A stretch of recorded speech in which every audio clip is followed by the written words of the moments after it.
भारत के रक्षा क्षेत्र में एक नए युग की शुरुआत हो चुकी है। जनरल एनएस राजा सुब्रमणी देश के सीडीएस यानी कि चीफ ऑफ डिफेंस स्टाफ के रूप में पदभार संभाल चुके हैं। इस नियुक्ति ने न केवल भारतीय सैन्य इतिहास में एक नया अध्याय लिख दिया, बल्कि पड़ोसी मुल्कों की रणनीतिक नींदें उड़ा दी। जनरल अनिल चौहान की सेवानिवृत्ति के अगले ही दिन साउथ ब्लॉक में गार्ड ऑफ ऑनर लेकर कमान संभालने वाले जनरल सुब्रमणी के कंधों पर भारत को युद्ध आधुनिक दौर के लिए तैयार करने की सबसे बड़ी जिम्मेदारी है।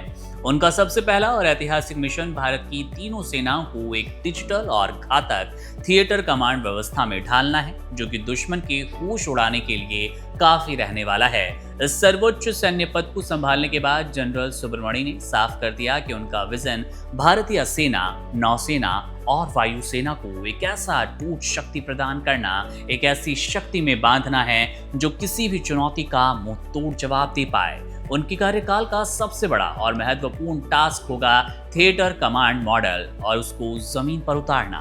वर्तमान में भारत के पास तीनों सेनाओं की अलग अलग कुल 17 कमांड है।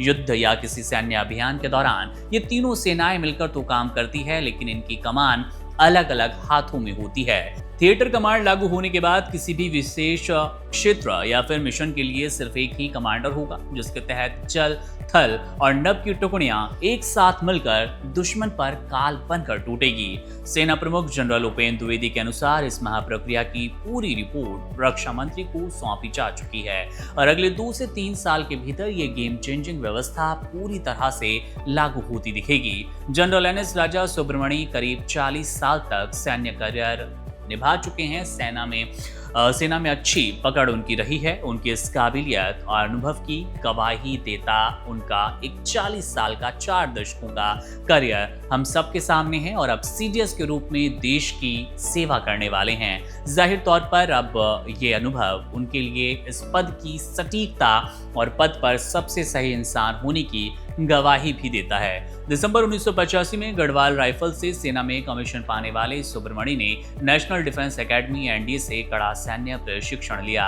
इसके बाद उन्होंने वैश्विक स्तर पर अपनी रणनीतिक समझ को धार दी और जिसके तहत वे ब्रिटेन के ब्रैकनेल स्थित joint services command and staff college गए और बाद में दिल्ली के नेशनल डिफेंस कॉलेज से उच्च शिक्षा प्राप्त की। इतना ही नहीं, उनके पास लंदन के किंग्स कॉलेज से मास्टर ऑफ आर्ट्स और मद्रास यूनिवर्सिटी से डिफेंस स्टडीज में एमफिल की डिग्री है, जो कि उन्हें एक कुशल सैन्य कमांडर के रूप में साबित करती है और उसके साथ साथ बेहतरीन रणनीतिक विचारक भी बनाती है। अपनी 4 दशकों की सेवा में उन्होंने हर मोर्चे पर अपने नेतृत्व क्षमता को साबित किया। वे जुलाई 2024 से जुलाई 2025 तक सेना के उप प्रमुख रहे और राष्ट्रीय सुरक्षा परिषद सचिवालय में सैन्य सलाहकार के रूप में भी देश की नीतियों को मजबूत किया।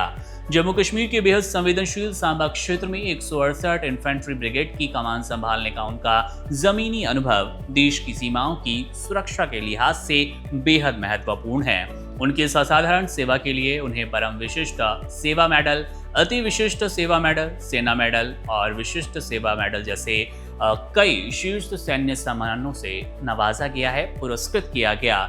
Chief of defence staff CDS का ये पद देश की तीनों सेनाओं के बीच सर्वश्रेष्ठ तालमेल बैठाने वाला सबसे सीनियर मिलिट्री ऑफिसर का पद होता है और ये एक 4 स्टार रैंक का पद है, जो कि रक्षा मंत्रालय के department of military affairs DMA के प्रमुख के रूप में काम करेगा।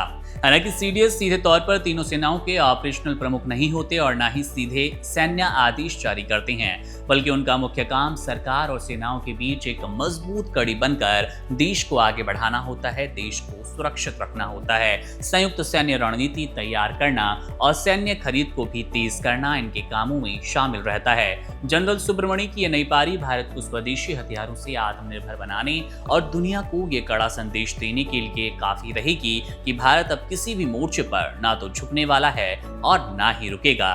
बहरहाल सुब्रमणी की इस नई ताजपोशी को लेकर आपके मन में अगर कोई सवाल, कोई राय है तो कमेंट बॉक्स आपके लिए अपनी टिप्पणी वहां जरूर कीजिएगा। मेरा नाम है मुकुंद, आप बने रहिए वन इंडिया के साथ। शुक्रिया। Subscribe to One India and never miss an update. Download the One India app now.